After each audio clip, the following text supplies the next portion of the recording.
Jarumar ta bayyana ƙalubalen da mata ke fuskanta yayin da suke bayyana iyayensu ko gidan shawarar faɗawa harkar fim. Ta bayyana cewa fim dai sana'a ce kuma kowace sana'a tana da nagari da na banza.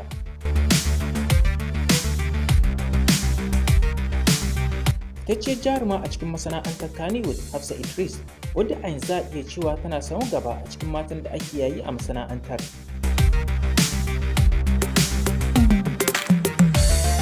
Ta faɗi yadda ta samu matsala a gidansu lokacin da ta bayyana buƙatar ta shigo harkar fim a gidansu kafin daga baya su amince mata.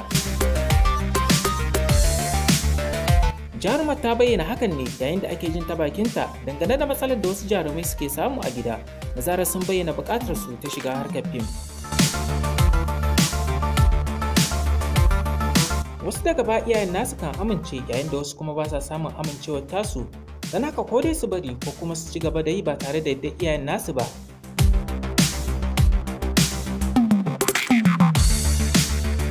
Hafsat Idiris ta ce dole ne wadda ta samu kanta a wannan hali 'yan gida su ji ba daɗi, amma daga ƙarshe ina nuna musu wannan harkar fim ɗin sana'a ce, sannan idan ka tafi yin shi waya ma baka iya ɗauka balle ka samu damar zuwa yawo.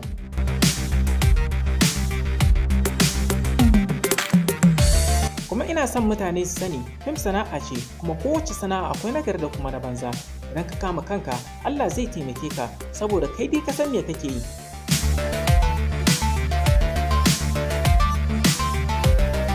Idan ka je da mutuncinka za ka same shi, idan kuma aka san haka ne shi ma za ka samu. Da ƙarshe jarumar ta yi kira ga abokan aikinta da su kasance masu tsarin mutuncinsu a duk inda suke.